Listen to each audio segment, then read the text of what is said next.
Λίγο πριν πέσει το φως, ήρθαμε να ρίξουμε μια ματιά στο μεγαλύτερο πάρκο της Ισπανίας. Είναι το πάρκο El Retiro. Μπήκαμε λοιπόν στο πάρκο και το πρώτο πράγμα που αντικρίζουμε είναι κάποια συντριβάνια. Μέσα έχουμε νούφαρα εδώ σε αυτές τις μικρές λιμνούλες που είναι τεχνητές. Κάποια φυτά γύρω-γύρω.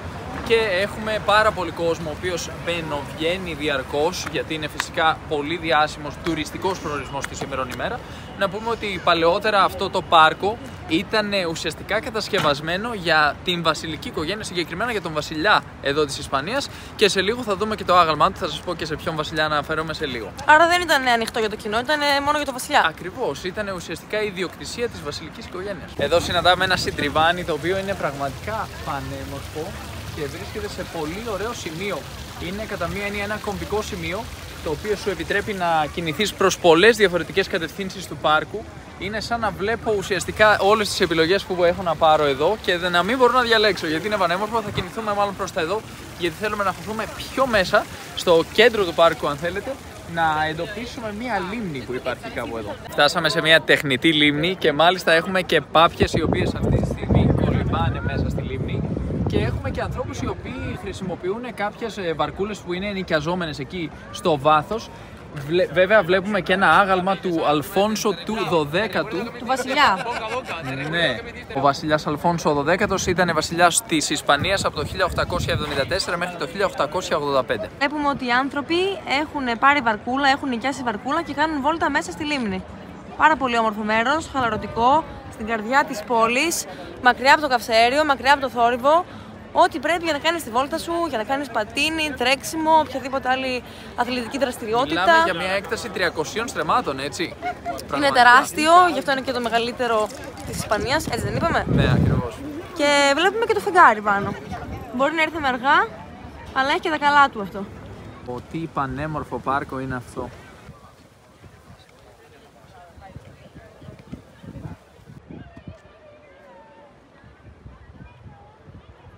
Έβγαλε λίγο κρύο, βάλαμε ζακέτα και πρέπει να φύγουμε για το αεροδρόμιο σύντομα. Ναι. Αλλά πού είμαστε τώρα? Φτάσαμε στο συντριβάνι Fuente de la Alcachofa, που σημαίνει το συντριβάνι της Αγκινάρας.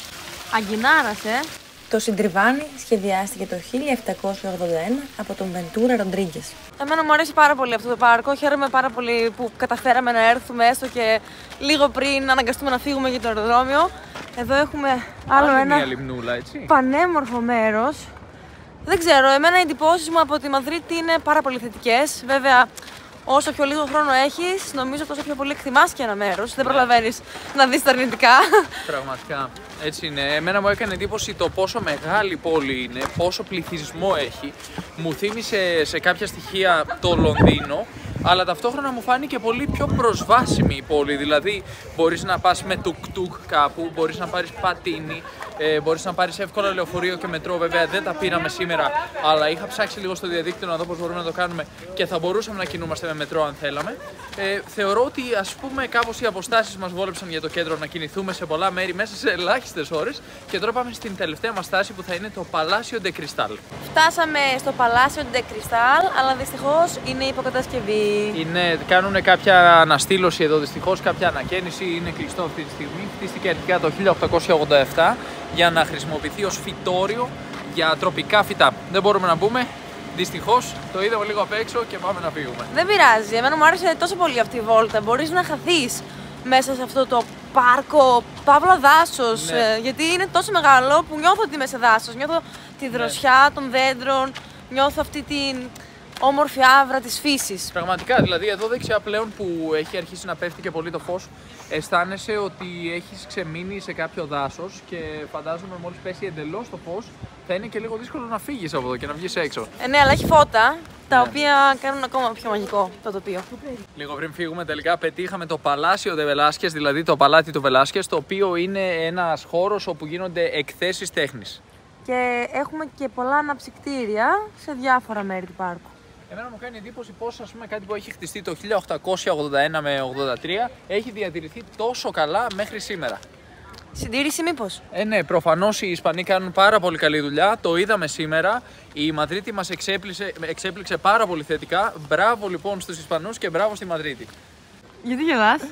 Γιατί βλέπουμε δύο σκυλιά τα οποία έχουν νέον κολάρα για να μπορούν να αντιμετωπίζουν οι ιδιοκτήτες τους εδώ μέσα στο πάρκο και μου φαίνεται πολύ αστείο. Πρώτη φορά βλέπω τέτοιου είδους κολάρο.